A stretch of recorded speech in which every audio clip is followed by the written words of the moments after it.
we never get to the one. Welcome to the second live episode of The Fix. We're now going to be streaming every Monday evening and every Thursday evening, potentially every day if we get our subs up. Today I am delighted to be joined by Aaron Bastani. What's up? Ash Sarkar. Hey. And Kirsty Major from The Independent, back from your wonderful presence on election night. Yeah. We promised on Monday we were going to chat about the future of the Labour Party, what new members should do. Obviously, in the context of the Grenfell disaster, tragedy, yesterday, we're going to spend a major part of the show discussing that. Of course, I mean, I'm sure you're aware, the Grenfell disaster was the tower block going up in flames. At the moment, 17 confirmed dead, but potentially much, much more than that. Anyone who's been watching the news over the last 2 days will know that the people who live on that estate don't need anyone to speak for them. They've been speaking for themselves more articulately than anyone else could. Universally furious at local government and national government failures. So to begin with, we're going to start with David Collins, who is of the Grenfell Tower Residents Association, Action Group. So we're going to watch that clip now.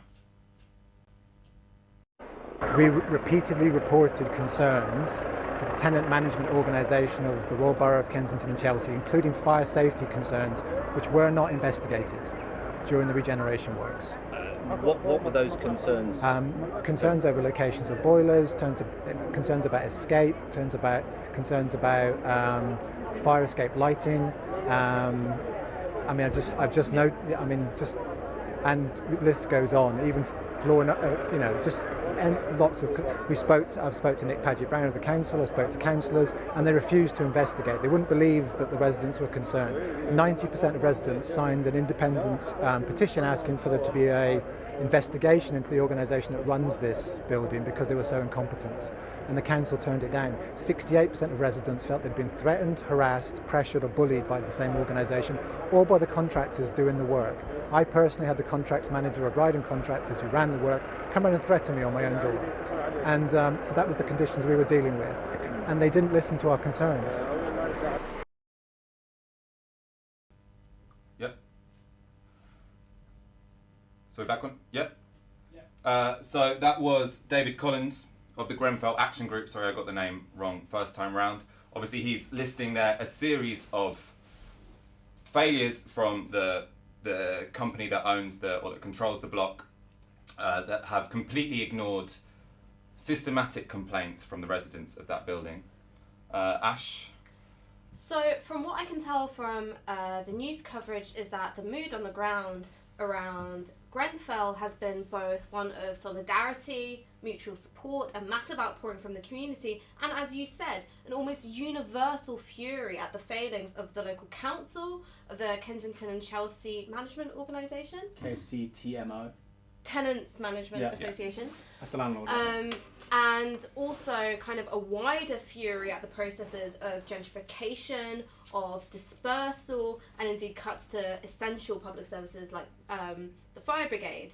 So what David Collins has been highlighting is that, look, we have been highlighting for years now that the fire safety, I don't know the word for it, but the kind of... Regulations or precautions. Right. This kind of structural elements have been lacking, and it's been highlighted for tenants for years. So while there was a huge amount poured into a kind of, regeneration of it, it was basically a cosmetics job, right? Stick some cladding on the front, which many people are saying might be to blame for the scale and the severity of the blaze. Stick some cladding on the front so that, those rich redevelopments don't have to look at, poor tower block, and fail to install basic safety measures like fire alarms, like sprinklers. So there was a chillingly prescient blog post from back in November saying, we don't want... We've got a quote of that, actually.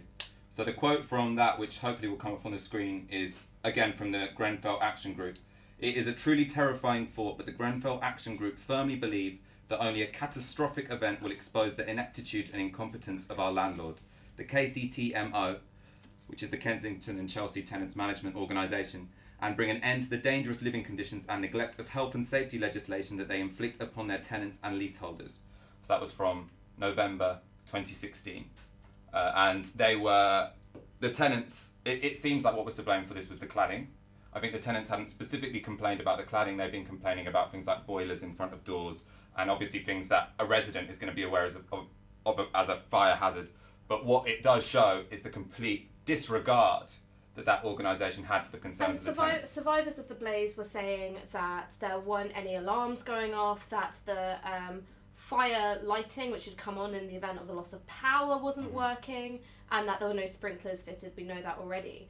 What is astonishing here is just how callous the response has been from lots of the Tory councillors, because in one of the early interviews that came out in the morning just following the blaze, a Tory councillor, I think it was, said, well, you always get complaints from tenants. So already there was an adversarial relationship, right, between the tenants who are looking out for their basic right to live in housing that is decent and that is safe, and their elected representatives, and also a problem which you find, unfortunately, is a lot bigger than Kensington and Chelsea, one of, deliberately obscure accountability, right? Who's accountable for looking after these people and their homes? Is it the council, or is it this kind of weird private quango thing, right?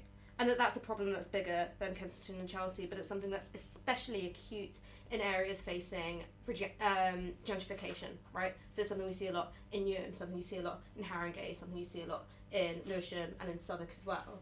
So the question we should be asking ourselves isn't simply how did a tragedy such as the Grenfell tower block blaze happen, but that how are we going to make sure that doesn't happen both in that borough and in boroughs up and down the country, because those conditions are the same.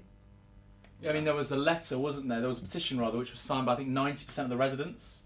And in 2013, this blog was active, obviously, for a very long time. And they received a legal warning, basically saying, can you please take down this blog, these entries, because it's defamation of, I presume, the landlord, KCTMO, and maybe particular councillors as well.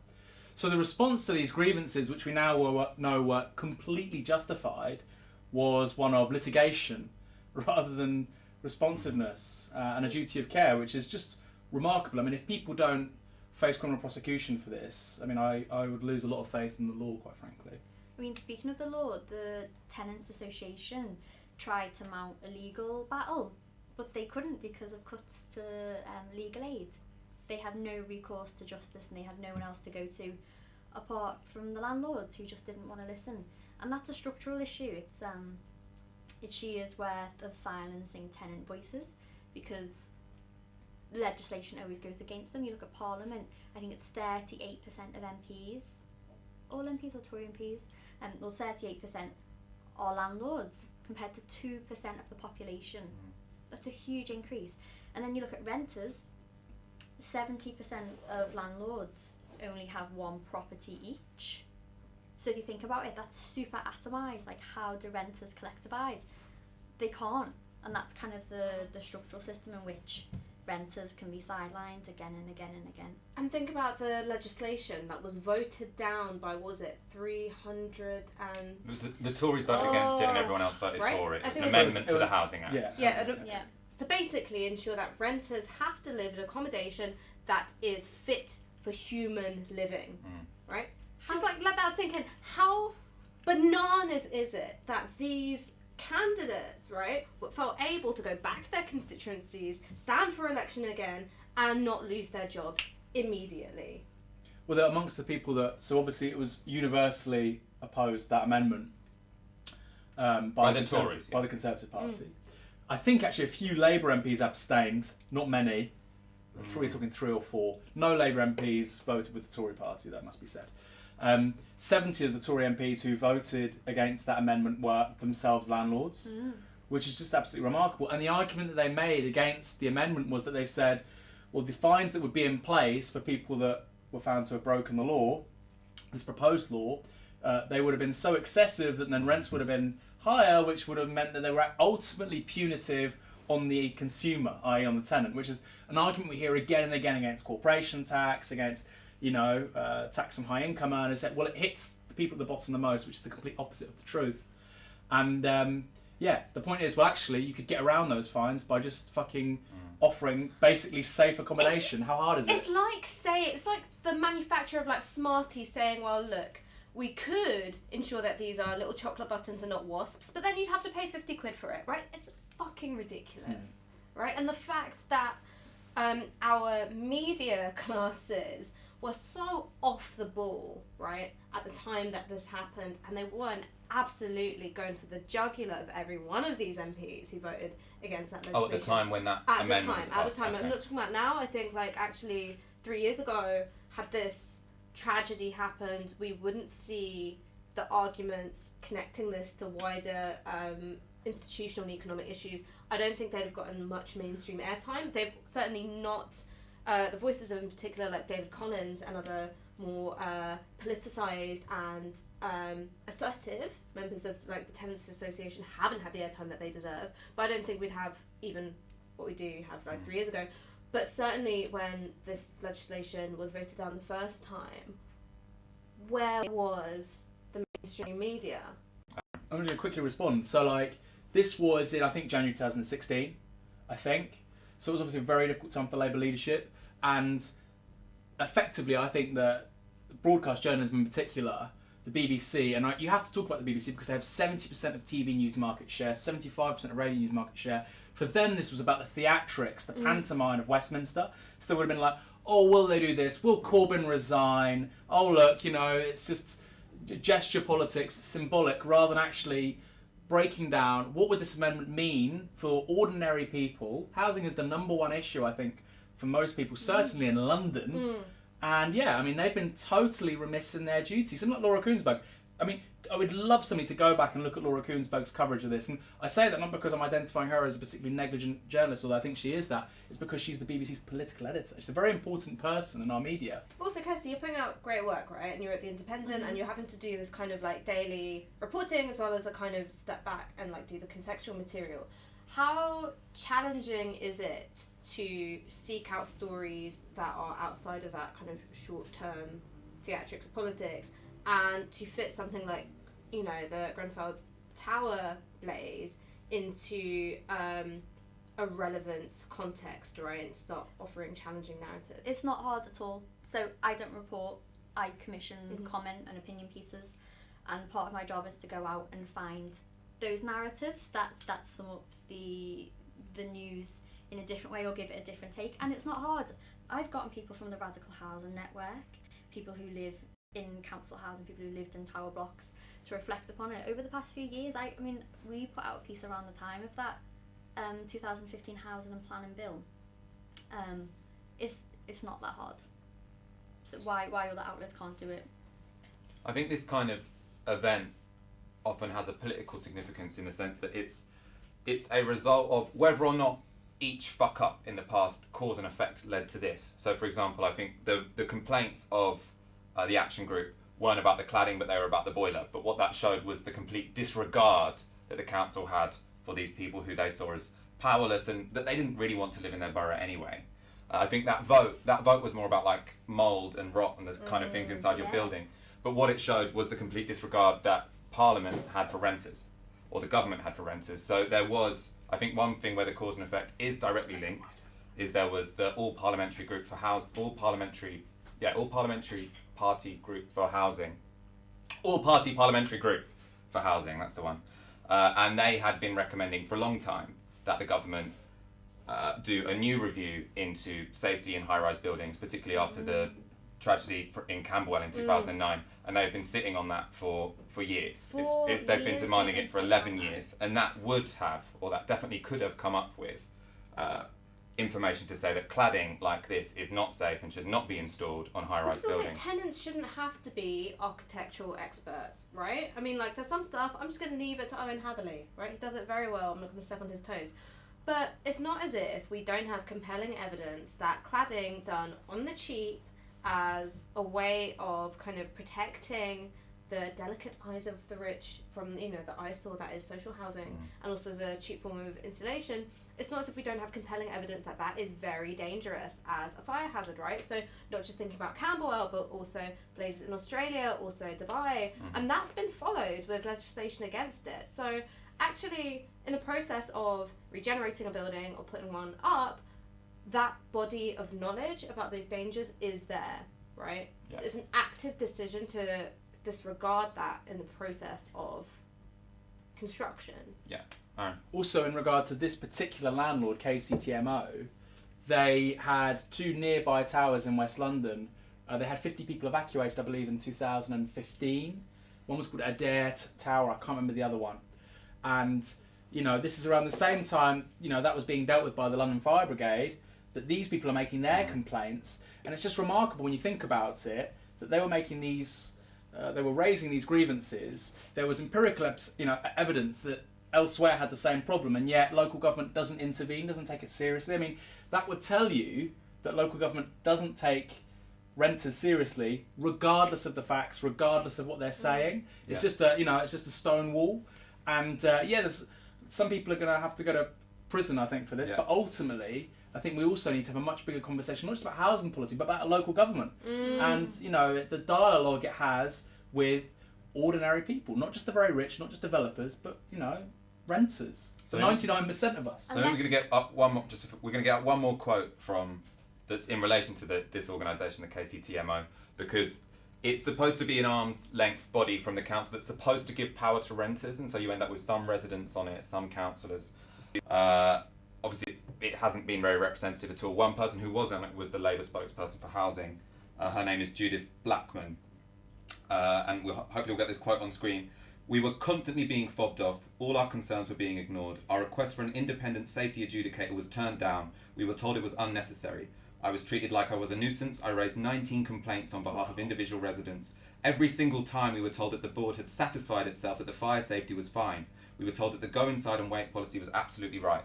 So she was a member of this body, this organisation, and she also said that she raised complaints so many times that they tried to push her off it.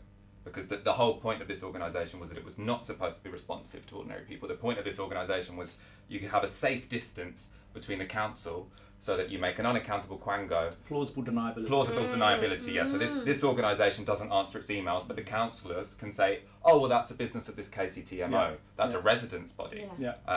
Whereas it's clear what's going on But here. again, we've seen such mechanisms in multiple boroughs, also ones where the councils are controlled by Labour. And so this is kind of the position we find ourselves in now, right? Is that we've got a left-wing Labour leadership. There are lots of things where we can talk about, where it should go further, but certainly a very left-wing Labour leadership, and many Labour councils which are far to the right of that, and I think have become a bit too comfortable imposing not just an austerity agenda, but a much older kind of whole-scale attack on working class people and communities. So let's think about Robin Wales, right? Like, I've had beef with him since day. He's a prick. But like, just to clarify to the viewers, Robin Wales is Mayor of Newham, right? Mayor of Newham, yeah. And so thinking about his treatment of the carpenters' residents, right? Because I was at UCL when UCL was trying to buy up the carpenters' estate to demolish it and have some kind of hideous research complex that was part like Acme Industries, part Westfield, I don't know, and get rid of hundreds of families, right? At first they were being offered like for like or better in the area, then it was like for like in the area, then it was like for like out of area. So some of the fears which Grenfell residents are dealing with now in terms of being rehoused in like Peterborough or Hastings, those were what the carpenters residents were dealing with at that time. And one of the reasons that was being flagged up was, oh, these buildings are unsafe. Yeah.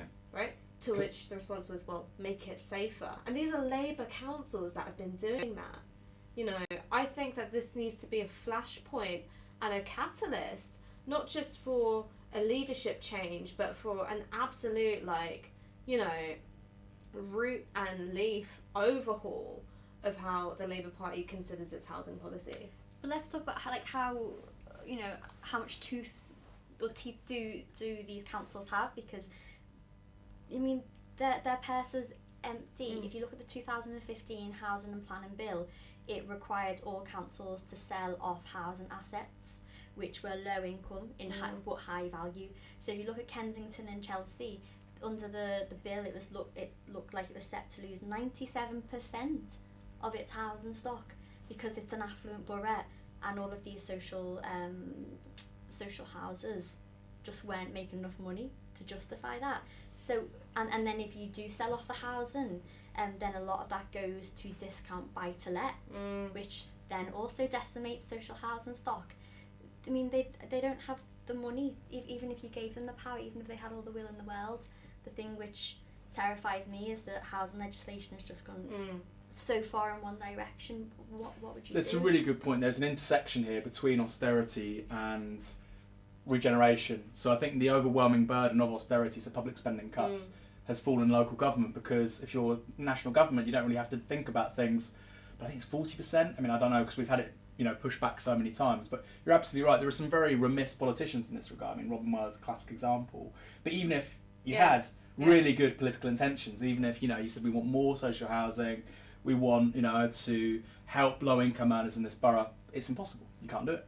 I think there's two, as you said, sort of like intersecting issues that I think affect the shit way that working class people are treated in London boroughs and probably around the UK, which is one, that there is a sort of material financial incentive that's almost unavoidable for councils, that they have very, very tight budgets.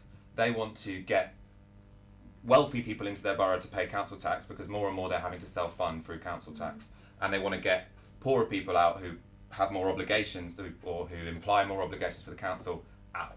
So they're given a financial incentive to basically socially cleanse their borough. At the same time, what I think this case is rooted in that, but it's also rooted in a complete disrespect for working class people. The fact that cladding went up wasn't because of financial constraints. That was because they wanted the building to look prettier for rich people at the other side. And when working class people dared to complain, working class people who they thought should be grateful that they got to live in Kensington and Chelsea, when they complained, they threatened them and they ignored them. And that's not just a financial constraint, that's contempt. But also working class people of colour, who are, obviously this is not like a straight down black and white race issue, but people of colour are overrepresented in these forms of housing, very overrepresented in particularly precarious forms of housing, and I think are unfortunately overwhelmingly overrepresented in terms of victims of this blaze as well. And that's where the Katrina comparisons which have been made are not simply a comparison of kind of political set pieces. It's looking at how there are absolutely at every level failures of democracy and accountability when it comes to representing working class people, and in a disproportionate way working class people of colour, right? These are institutional, structural and economic failings. I was going to say, I think actually, if anything, I've been thinking about this. You just had The Guardian just a few hours ago wrote an article about this being our Katrina, and I actually think that's being quite kind, because at the end of the day, yes, federal government was negligent when it came to Katrina, but it was a natural disaster. This isn't a natural disaster. This couldn't be, it was badly managed, and government was absolutely liable for all the people that died. Nobody had to die in Katrina, but this was entirely man-made. So when people say don't politicise it, this is entirely a result of human action. I think they were both very similar. So in Katrina, what you had, it wasn't fire like a hurricane is a natural disaster, but in Katrina, and here why it's so clear, is that in Katrina, people on high incomes were able to leave the city, people on low incomes were left for dead, like before the hurricane even struck. So they were stuck there. And in poorer housing, I just think it's less kind. resistant. I mean, Louisiana's like subject to flooding all the time. I just think it's really kind. I actually think it's letting people off the hook. I think Michael makes a really great point, which is some people could leave. Some people have to live in social housing, and that was the point here. Like they had nowhere else to live, and the council knew that, and there was sheer contempt. I think both events were similar in the sense that their underlying inequalities, underlying injustices, both were manifested in one very visible, horrific tragedy. So in the case of Hurricane Katrina, that was poor people in an inner city that were completely ignored by central government. And also city councils. And city councils, where wealthy people living in the same area were insulated from that struggle. Like, we can't imagine a private flat going up in these flames, because if you were in a private flat and these complaints were made, they would be answered. Everyone on the ground knows that. So I think we're in a situation where the inequalities that you can see this on the news as well. Everyone was aware that the reason this was able to happen to that flat was that the council, the government, didn't give a fuck about poor people. Before we chat more about this, again, a lot of what we're talking about has been articulated more passionately on the ground. So, although actually this is probably a bad time to cut to a VT. We have a technical hiccup. Technical hiccup. And we will smooth over it by maybe returning to the Katrina comparison about Theresa May's private visit of the estate, where she said there will be no press, but also I'll be meeting with no residents. Someone pointed out on Twitter that Theresa May only meets with ordinary people while they're at work. So firefighters and police officers and whatnot on duty, so they would risk losing their jobs if they criticised her.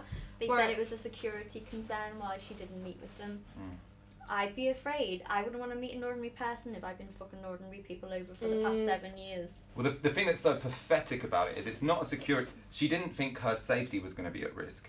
She didn't want a shot where a working class person who's potentially just lost a family member says to her, your party doesn't give a shit about us, doesn't give a shit about my family. Which was very likely. Which was very likely, and it would have happened, and it would have been incredibly justified. And there was no security concern. I mean, if there was a people in England don't really have guns. If there was a security concern, all you need is 5 security guards. It was a concern that she didn't want that shot of someone talking about the injustice of her government. And you're exactly right. When she was with the fire brigade, she wasn't even with the firemen who'd just come out of the building. She was with people when their boss was there. Which is exactly the same as when she was visiting factories on the and also, let's talk about the fire brigade, who did a stunning job in exceptionally trying circumstances. So I was reading some interviews, like all these firemen again had to be left anonymous. They were in fear of losing their jobs. They were like, look, you're only supposed to be working on a fire for 4 hours at a time, right? Because of exhaustion, because of safety, because of also just like trauma. And we have been working for 12 hours. Many of us are going to have to work for 24 hours solidly, right? So they've done a stunning job, right? An absolutely stunning job, and continue to do a stunning job at Grenfell Tower. But let us not kid ourselves that it has come cost-free when it comes to Boris Johnson in his time as London mayor, his absolutely brutal cuts to the London Fire Service. And I also think that Boris Johnson was able to some extent get away with those level of cuts to the fire service because we imagine fires as like the stuff of cartoons, right? Like, you don't think about the other kinds of emergency work that they do. You don't think about the kind of community work they do in terms of prevention. And you don't think about the scale of the response needed to battle a catastrophe such as this. What efficiencies, so they'll call it efficiency savings, and what this means, both in terms of the hospitals and the fire brigade, is that any emergency service should not, in normal times, should not be working at over 80% capacity. I went for a drink with a doctor yesterday, so he was telling me about this. He was in the same constituency for another time, and he says that the whole point of an emergency service is if you're running over 80% capacity, that's when things start going wrong. And also, obviously, in ordinary times, you should be at 80% of capacity. So if there's an emergency situation, that's when you go to 100%. But what efficiency saving means is that emergency services are always running at 105% capacity. So that when a disaster happens, the slack gets picked up by people doing hours and hours of overtime, and tragedies happen. I think before we continue, because I think we can do VTs now, we're going to have 2 videos of 2 people on the ground who are both furious about what's happened and have sort of very articulately presented their response. So we'll be back in. Something like that. I don't know about all of that, but what I do know is they did regeneration last year to that building that they're talking about doing to all of these buildings. They did it to that building only, £10 million they're talking about, and put these shoddy plastic things on there that set up a light because they want more reasons to knock these blocks down. There's 2 options. They could either regenerate the blocks or they could knock them down. And after that, I'm not so sure that was totally an accident. I'm not even going to lie. I'm not even going to lie to you. You can pause me there, but I'm not going to lie. The whole situation that's going on in this area, the way that they don't want us there, and then they tell certain man in Princeton they can't even go into that section. That's outrageous. I can't lie. The way that they shoot man in here is terrible, innit? So. What do you want to happen now? What do you think? What do I want to happen? I want it to be a revolution in this country. I say fuck the media, fuck the mainstream. You don't deserve to be there. Do you know what I'm saying? I mean, we should be campaigning not to government, but to the BBC, who acts as mouthpieces for this corrupt government. Do you know what I mean? People need a revolution in this country, nothing short of that. And if this was any other country, there'd have done been a revolution. We've seen how you, the mainstream media, have responded and reacted. For 2 years, you've hounded, demonized Jeremy Corbyn. And you said he was unelectable. He can't be, there's no possibility of this man being elected. And you created that narrative that people actually believed your bullshit for a while. But what this election has done is shown that people are immune. They were in bulletproof vests to you and the other billionaire sort of media owners and Rupert Murdoch and all those other motherfuckers. They've been immune to that shit there. And that is the vote of confidence, not in terms of Jeremy Corbyn, but it dismisses May, but it also stands up to you as the mainstream media. I say you personally, but I'm identifying you as the mainstream media. Do you understand what I'm saying to you? I'm saying identify as the mainstream media. You are motherfuckers. You are a bunch of motherfuckers. I like you anyway. I like you too. I like you too. I like you fried, boiled, any which way I can fucking have you, motherfucker. Alright, we're back? Yeah. Yep. Yeah, we're not going to analyse those two videos too deeply. I think one thing that came out of, especially the first one, was the idea that people feel like their lives and their buildings are being intentionally run down, made difficult to justify removing them from that area. People feel under attack. Because quite also rightly. we've seen that in previous disasters as well. It's really annoying. I can't remember the name right now, but there was a explosion of a block of flats opposite where a friend of mine grew up. He was tweeting about it and was saying that it was a miracle that no one died, but then the people who had been living there, most of them were moved out of the area. And so what you have is the initial trauma of losing your home, and then the slow, grinding trauma of losing your community. I want to talk about what the political outcomes we think will come from this and what they should be, what we should be demanding, how we should be demanding it. What consequences do you see coming out of this catastrophe? Because I think we have to make out of this tragedy change happen. There's obviously a lot of energy amongst that community in Notting Hill to make this tragedy into change, and I think across Britain we should work towards that. Aaron? So yeah, I think for me it's going to be an emblematic moment. I think much like Katrina was for George W. Bush. And I think it will be a line in the sand in regard to British housing policy, but also in terms of, I think, this particular government. I think it's a real final nail in the coffin. Gavin Barwell is Theresa May's Chief of Staff. He was the Housing Minister until 2 months ago. He sat on this report, which basically said put sprinklers everywhere, and it would have been avoided if that had been adhered to. So yeah, I think it politically in the short term is really going to fuck them up. And I think Theresa May, I've never seen, when did we ever have a Prime Minister win a general election?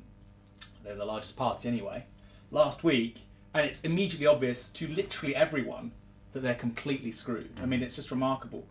So in the short term, the Tories are compromised massively. In the longer term, I think it will have to start, it will catalyse a conversation, like I said before, about local government, how responsive it is to people, and about housing. And the two can't be taken from one another. And I think fundamentally, we talked about the failings of neoliberalism. We talk about it very abstractly. This is it. This is the image. And if it's 100, 150 people which have been killed, it's a failing of neoliberal housing policy. And so where's that number coming from? 100's been said by quite credible sources. We won't know for weeks. That's the thing. They're saying now 150 is the top estimate.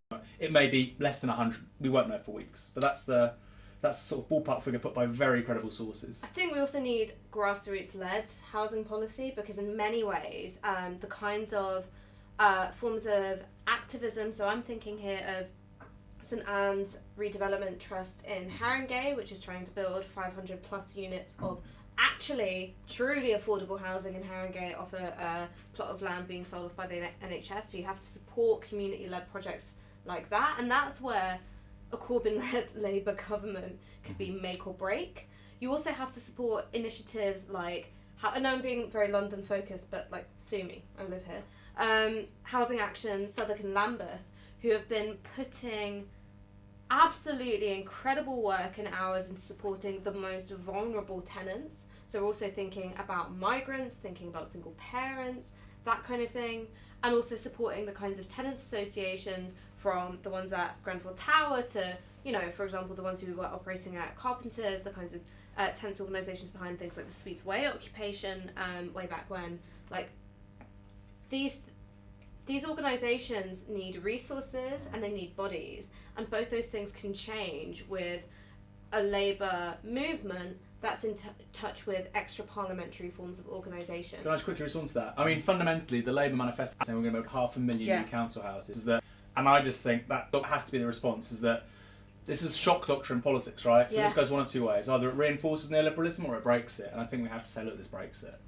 I think in terms of the shock doctrine, I think that's quite interesting, especially in terms of the last few months, where I feel like how a population reacts to disaster can be quite telling. And I think both in the case of the terrorist attacks before the election and this attack here, there were clear attempts by the establishment to make it about the other, the weak, so make it about Islamism, or The Sun even attempted today to do a story about the person the person in whose flat the fire started packed their bags before they told their neighbour. They tried to Hillsborough it, right? And it's just so clear that is not going to work. They've lost control of the narrative, and that that the public has recognised that police cuts, that housing cuts, that gentrification, that the way the government has treated working class people for the last 7 years has dramatic and tragic consequences, and no one can get away with pretending otherwise at the moment. I mean, really, the demand should be change in summer 2017, or we see more of summer 2011. I mean, there's a very immediate issue, right, which is that there was installed on this building, there was cladding, the reason the cladding's, in case anyone hasn't been following it, the reason the cladding is really important is because in a tower block of this sort, there tends to be an instruction which is, if there's a fire, stay in your flat with the door closed. That's why there's not supposed to be fire alarms that go all the way through the building, because the point is that not everyone's going to be able to get down, so these buildings have been designed specifically so that a fire in one flat should not spread to any of the other flats for at least an hour or so, and in that time the fire brigade can get there and put it out. What happened in this situation was that system was compromised by cladding on the outside, which let the fire from one flat spread, despite all these, the layers of concrete between each flat. The fire went from the outside straight up the cladding, and meant that within, I think it was 6 minutes, or 15 minutes, it had got to the top of the building. So that had been compromised. So my question is, and I don't know how this works, maybe you can answer it. So I think, like Ash said, there's been so many amazing grassroots housing projects going on for the past few years. Now we're in a situation where we have Labour councils throughout, Labour MPs throughout London. We have a Labour mayor. How do we connect those two things? How do you connect the grassroots with the GLA, with the mayor, who is responsible for housing in London? That's one of the powers he does have. What does that bridge look like? Because is that what we need? We need some backing for the voice of these housing associations. Absolutely. And there are some who will say, well, collapse all forms of extra parliamentary movement into the Labour Party. I'm not one of those people. I don't believe it. That? Man, people I don't think. I don't think anyone is saying that. Anybody's saying that. I'm saying that there are people with worse chat than you, Aaron, who I have to No, I don't think so. But there have been those. Twitter and archives. No, there have been. Oh no, the opposite. The opposite. The opposite. I don't think anybody's I don't know who they are. Mate, better people have been telling me join the Labour Party. Yeah, join it. That's not Labour collapsing Party. social movements into the don't. Labour But Party. hold on, can I quickly respond to this? No, because I had to end my sentence. Go on. Thank you. No, but I mean, there's a caveat to it, so Oh my I God. was responding to that. Go on. It's like having dinner with my absentee father. It starts out cordial. Go on. Okay, so there's one argument that says collapse extra parliamentary activity into the Labour Party, or there's one that says that the kind of nationwide bodies on streets capacity that Momentum has shown that it's got, and it's got tremendous capacity to get people out, needs to now be having conversations with these grassroots organisations, and not about saying, well, come join Corbyn, see what he can do for you. It's one saying, well, hang on, we've got this capacity, we've shown what we can do during election time, we've got this really specific campaign which needs resources, which needs fresh blood, and we've also got a bit of cash dollar coming in. that like we can really lend our support and connect those demands being made at local level for local change, and also connect them to national legislative projects as well. Right, that's what I think. How do you actually do that by having conversations outside of here and outside of pubs? I don't know, because I'm never not here or at the pub. That's true. Just before I remembered why I was talking, like went on the thing about cladding and forgot what I was saying, that there's lots of buildings with that cladding on at the moment. So there's going to be lots of people who tonight are sleeping in a very tall tower block and have zero confidence that the bedroom they're going to sleep in is going to be safe, quite rightly. And I think the point you're drawing upon there is quite significant, in that how do momentum, or sort of this movement that's been activated by Corbyn, how does that respond to successfully amplify those voices and amplify those concerns so that they can't be ignored like they were tragically in the 4 years running up to this disaster here, Aaron? Yeah, so I'd say momentum should be the bridge, absolutely. I actually think institutionally the Labour Party probably can't do that. What you can do is you can pass motions and so on at CLP level and then it can go up, but in terms of quick response, it would be momentum. But a lot of that criticism in terms of, if the extra parliamentary left gets involved with Labour, well, it's a zero-sum game, which means they'll do less grassroots activism. I think we're about to see the revivification of a mass housing movement in this country, and that's not in spite of Labour being left-wing, being led by their most left-wing leader arguably ever, but partly because of it. Because I agree with these you. are mutually constitutive, which is what I've always said. They're mutually constitutive, and if we'd had Jeremy Corbyn say during the 2011 riots, things would have looked very, very different. If this was Ed Miliband, believe me, there would not be the political response we'd be saying. It would be completely insulated. The media would be treating it very differently. So, I agree with you. You get communised cladding printed on a mug. Like, I mean, Ed Miliband would have an absolutely ridiculous response.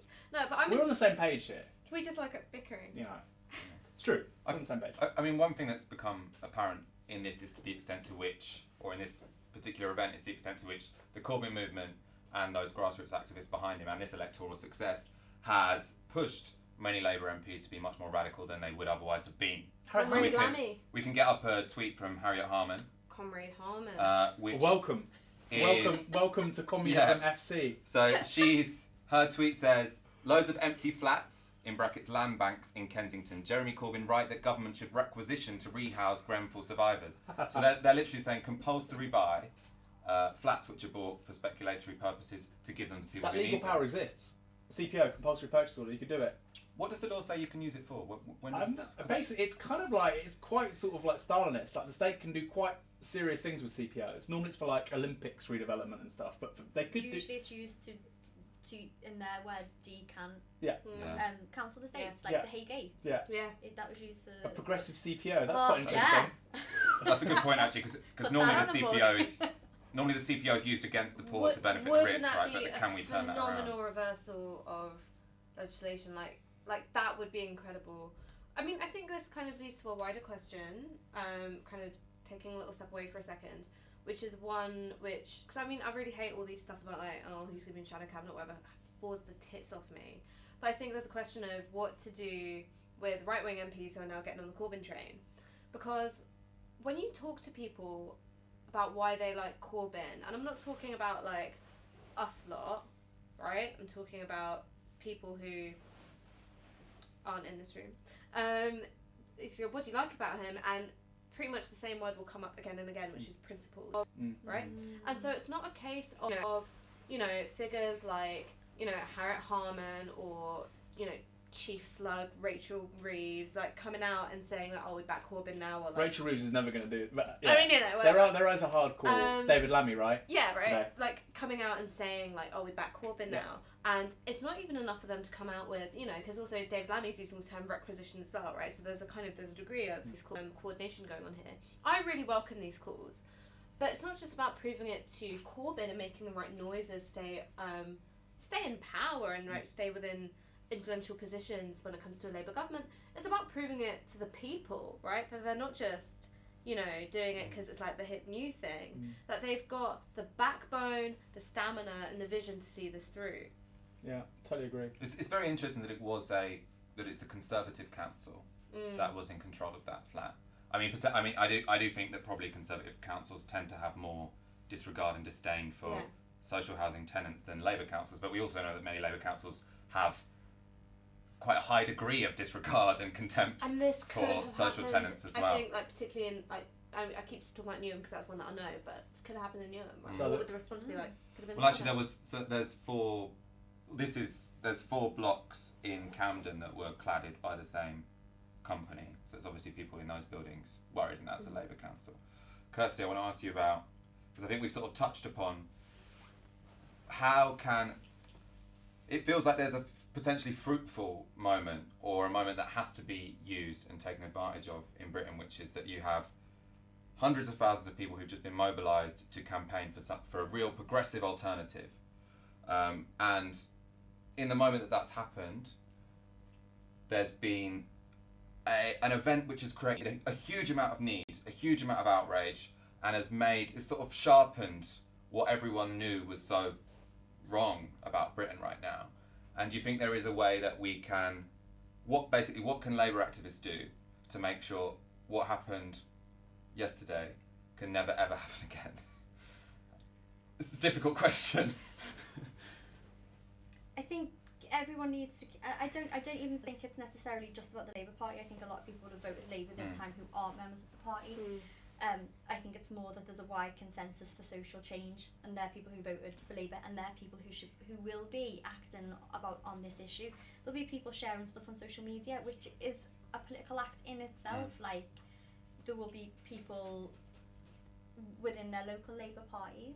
There will be people doing housing activism, and I think you need to carry on that the multiple, like, kind of get the pressure points from, like, multiple ways, which is what we did in the election, and I think that's what we need to do in housing. So I don't even think it's a centralised Labour Party process. I mean, I think in the interview that I did a while ago with Alana Lenton, she was talking about President Trump, but I think, like, this offers some useful phrases and analogues, which is there are those who will perceive events such as the election of Trump, or kind of, you know, an actual, like, a catastrophic event like Grenfell Tower, as a moment of crisis, right? You descend on it, you express your outrage, but then eventually you leave, right? And in that absence of your outrage and your attention, then kind of come the apparatuses of power, which, as you said, like, if it's shock doctrine politics, use this as a means through which, like, you know, speed up gentrification, you speed up dispersal, etc., etc. Or we can say that what happened at Grenfell Tower was not a moment, was not an event, it was one stage in a process, right? And so then you think about it in terms of the institutional failings that led up to it, and then the kind of institutional betrayals which may well follow, unless we intervene at every stage of that process following. Can I say as well, we were talking about the gentrification thing, Manchester city centre was partly catalysed, the level of development there was partly catalysed by the IRA bomb there in the early to mid-1990s. So it's very expansive in terms of the opportunities they are willing to take, you know. So I think, yeah, there is no, this is like crisis and catharsis, there is no middle outcome here. It's either we win or they win. Yeah. Either the people win or the elite win. Yeah. And I'd like to jump on that gentrification point, because I worry that this becomes a moment like with the Haygate or Ronan House back in the day, where people are like, this is why social housing doesn't work, this is why tower blocks don't work, they're fundamentally dangerous, they're not only a social ill, they're like an architectural problem. That's not true. Like, let's take A Tale of Two Tower Blocks. You got Robin Hood House. Tower Hamlets couldn't afford to keep that up because their tax receipts were going to Whitehall. You've got the Barbican a few yards down the road, which, because it has private owners, has had money pumped into it, and it's beautiful. It's a listed building. It's a cultural monument in London. Council housing and tower blocks can work, you just need to put the money in, but I just worry that people don't want that answer. What people want is tear them down. I mean, already the moves are being made for that, and, like, I mean, I'm also saying this because one of our camera operators is going on holiday to Marseille, but I dragged all my friends when we went to Marseille on a lads holiday to go see Le Corbusier's Cité Radieuse, and it is a beautiful block, right? And it's just a wonderful I don't know, I felt really moved when I went there because it was a vision of mass housing, which with like wonderful light, like wonderful views, and one which wasn't scared of, you know, uniformity, right? A very dirty word in British architectural developments, right? For uniformity. You know, you can have mass housing, right, for the working classes, right, for the poor, for the dispossessed, which is not just safe, which is not just decent, which is not just livable, but wonderful. And architecturally, that vision was there. And then when you go to places like, you know, Cité Radios or Barbican, and you kind of walk around and you realise that, like, hang on, this was the mood at one point, right? It makes you think, like, we can fucking recapture that. Luxury for all. Right? We're not just holding the fucking line. Luxury right? for all. We don't stop until we get luxury for everybody. I mean, I'd like to know more Apart from about my exes. what happened after New Orleans, because I think at the moment there is going to be a struggle, right? So, I mean, Akala's been very good at this, appearing on TV saying this is political, and they want us to shut up about this and pretend it's not. And he was censored. He was censored by Channel 4. Yeah. They edited it, like, his most rad stuff out. He also had quite an interesting, he had an interesting tweet today that was saying, because at the moment it's still saying 17 people confirmed dead, and he's saying, everyone I spoke to who lived there, every fire person says it's a lot more than this, and it could be 100 to 150 people. And the argument he was sort of implying was that they don't want all the bad news to come out at once. Yeah, right. They want drip, the bad news to drip, drip, drip. So that's why Theresa May's announced an inquest or an inquiry into it. Let's also talk about what she said when she announced that. She said, if there are lessons to be learned, we will learn them. If there are lessons. There are lessons. Like, how can there not be lessons in a tower block and up in flames in 15 minutes? I say this as a faith-holding person. This is not an act of fucking God. That's really important, actually. A big struggle is to say, do not kick this down the can.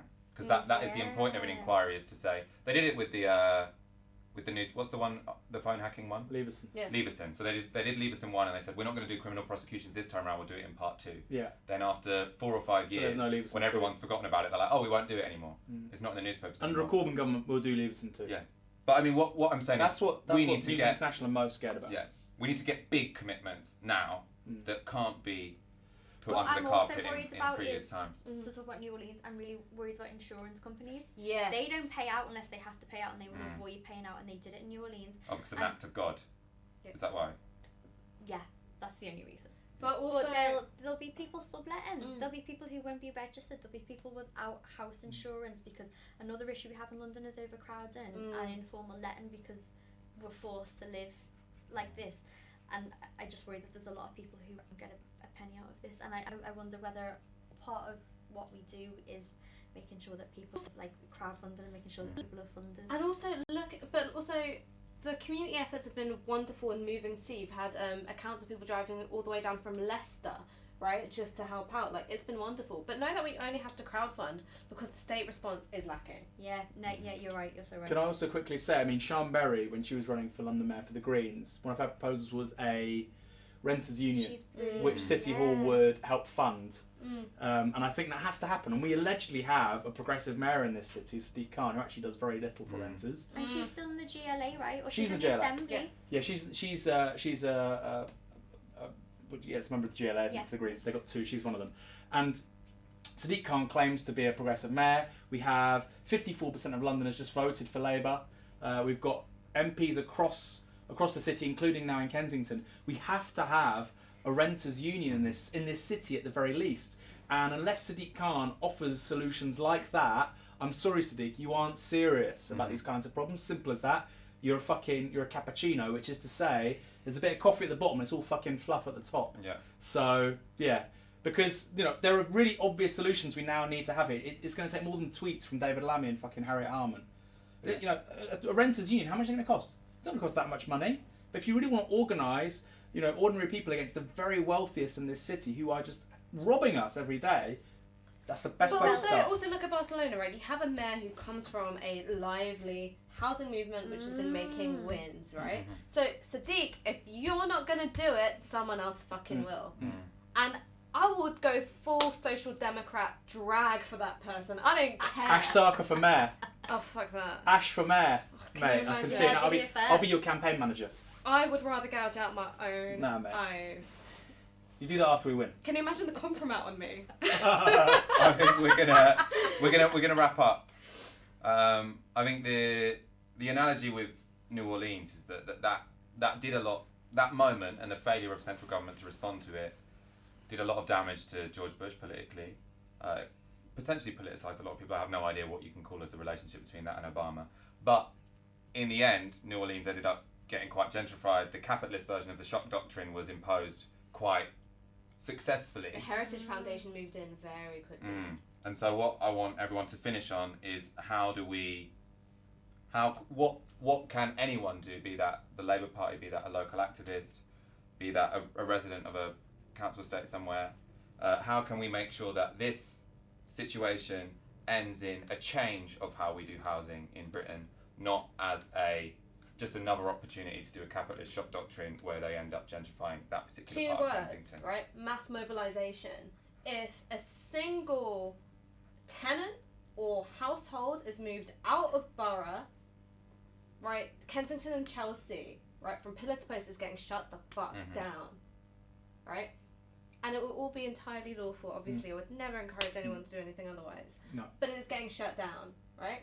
And that's got to be the first moment, right? Like, the response is going to come from the people. Politicians better, move quick to meet that. But there is no way any one of us is going to let this become an excuse for dispersal or for gentrification. Kirsty? Agreed. I think from the smallest level, if you're a renter, ask for that repair that you've been needing to get done for months, but you're too scared because you worry that your rent will go up or you'll get kicked out. Now's the time where you can actually speak to your landlord, and your landlord should be scared of you. I mean, at the local level, join your local housing group. There are so many amazing ones, and maybe we can list some on the Novara site of various London boroughs. For me, I think we have to have a minimal set of demands now in the next week. I mean, I know there's going to be a march, and that set of demands has to include things very specific, obviously, to this tragedy, which is people can't be moved out of borough. They need to be rehoused as soon as possible. But I think that it has to be a bit broader, and for me that would have to be London-centric. That's not to say that London's that special, but I think when it comes to organising around housing, it has to be civic. So if your housing issues are in Glasgow or Liverpool or Hull or Bournemouth, it has to be locally done. So there has to be, I think, a minimal set of demands, dare I say, a programme that we should now all get behind. And that's how you bridge disparate groups. That's how the single mum and the immigrant, EU worker who's only been here 2 years, and the family of 4 who are struggling, that's how they all get into the same movement. It's through a set of demands, because it's through that they realise they have shared interests. Michael, what do you think? I agree with all of that. I agree with what you said, but I think for people to feel empowered to do that, because we can't just rely on landlords feeling weak, we do need some kind of renters union. We do need to be united so that we can feel confident making those demands, and that won't get us kicked out of our house, because at the moment we have no legal protections to stop that happening. I also agree with mobilisation, and one thing I almost forgot to mention is that tomorrow there is a demonstration, Justice for Grenfell, and it's at the Department for Communities and Local Government at 6 p.m, and we'll share that event on our Twitter. Where is that? Whitehall? Yeah, I think it's Whitehall, but anyway, I mean, we'll share it on Twitter. It's not Hackney Wick. It's SW1P 4DF, so that's presumably Get down Whitehall, 6 p.m. So get down there. And that will be a place to start thinking about what our demands should be. I mean, that will also come from Grenfell, obviously. And yeah, we can't let the establishment forget this or get away with it ever again, because the human costs are just too high. Can I say one more thing? Yep. I think for the Tories for so long, from 2010 to 15, apart from the right, which is probably the most important political event in this. Right. So how many? 4,000, which he processed, right? Yeah. In this country, just but for 1,000 people, they can cuts to, which is from 10,000 firefighters. For all these nurse and doctor work to the bone and firefighter. Too much audiences doesn't care much for obviously letting the police doctor work. It's not prone. I know obviously 50 hours a week, so it doesn't care much for the carceral state and the police, but it's not progressive for anybody to be working 50, 60 hours a week. It doesn't make them do their job any better. So there was huge cuts to all these, these services, and for them, for the Tories, government consisted in sort of swanning around in nice cars, being important. They got away with it for quite a long time, and they didn't realise it actually is a responsibility. And things have just been gently crumbling, And actually, with the Good Friday Agreement, we're going to talk about that in a bit, I guess, with the potential of the DUP coming into government, with Brexit, with the rise of Corbyn, with this particular incident in regard to housing, like, Britain's in freefall. Really, it's in freefall. And it's quite clear, I think, to more and more people that the Conservatives haven't actually got a fucking grip on anything. So, yeah, I think it's sort of dawning on them that power's a bit more than just fucking, you know, martinis and getting fucking hammered at the House of Commons bar. What? I think that is really where the tide is turning, in that for 7 years the Tories have been quite successful at making social services seem like a burden on people. Yep. And I think something has really changed whereby people are recognising actually social services, be that housing, the police, firefighters, hospitals, that is something that we absolutely need to live in a civilised society, and that costs money, and don't pretend that it doesn't. Last winter in the NHS, you know, who was it? They were saying that it was a humanitarian crisis in the NHS. Who was it? The Red Cross. Red Cross. They were saying it was a humanitarian crisis in the NHS. There was a hospital, I can't remember where it was, in the Midlands somewhere. 2 people died in A&Es. They were like on these stretchers waiting to be seen. They died in like A&E, and you had Jeremy Hunt going, "Oh, this is preposterous. It's preposterous that, you know, this is because of cuts." And you just think, motherfucker, how many times this has to... I mean, that to me was like a real realisation. Thing, right, tiny little thing, right? So my stepdad was very, very sick a couple of years ago. He had stage 3B cancer, right? So very, very sick. Had to... UCH did a phenomenal job, right? Hold tight, UCH. And so after his operation, he was in intensive care. And I remember growing up, and it was like kind of the first time that I'd been in intensive care to visit someone, so I didn't really know what to see. And what I saw were incredible nurses working flat out. And I was like, is this an especially busy day for you? And they were like, no, this is just every day, right? And when I say flat out, I mean couldn't walk to get something, had to run, and that's for the entirety of, like, you know, whatever, however long the shift is, right? Maybe 10 hours. 12-hour shift, right? And that's because there were cuts from 1-to-1 intensive care nurse to patient to 4-to-5, so 4 nurses to 5 patients. And that's the difference that makes. So these numbers, which seem so little, and like, you know, splitting hairs when you're in your lovely office with your walnut desk, and you've got, you know, your PA and like all your fucking spads who are fresh out of Oxford and just out of Jack Wills, right? These things seem very abstract, but when you're there, and this is, you know, an everyday emergency service, this is not when it's running to the kind of capacity after some kind of mass disaster, and that's how it's running, right? That's why we have to say there has to be something. Basically, what you're saying is that Jeremy Hunt should fuck off. This mortal coil, yeah. Yeah. I mean, I think we've said on the left for a long time that one strategy for privatising stuff is to make the state-run service fail, and then you're justified in replacing it by a privately run service. It feels more and more like we're in that crunch point, and I think you're right, Aaron, where it is a situation of either we win or they win. Something's got to change, and they want that thing to change to be, well, the social services aren't working, social housing isn't working, hospitals aren't, well, the NHS isn't working, so we'll replace it with privatised stuff, and we have to say it's not working because of you, and we want our services back. We're going to have to end there. So thank you so much for all coming on The Fix today. I'm sure you will be back on the sofa on Monday, probably to talk more about like the Labour Party, and we may be joined by a very special guest. Is it Anthony Joshua? Or Clive Lewis? Let's not name names. Oh, okay. I thought you were prompting me to name names. We're going to be joined by the heavyweight champion. Well, no, I mean, it's not Anthony Joshua. Next time. Anyway, you'll know, whoever our guest is, we'll tweet it on Sunday, because this isn't me now being coy. This is me actually not knowing which one we confirm. So we'll tweet them on Sunday. Anthony Joshua's coming on next Monday. Anthony Joshua's going to be here on Monday with Lily Allen. Hi, Lily Allen. Let's get Lily Allen on. Anthony Joshua and the casting couch. Yeah, the fixed Stan, Lily Allen. Yeah. Does she have Anthony Joshua's number? Otherwise, I don't want to know. Over the last 10 years, things have really changed. Victory for real people. Us. It's about us. But for all of the darkness, every cause has an effect. 40 shoots on the roof of Millbank. Tienen mucha experiencia.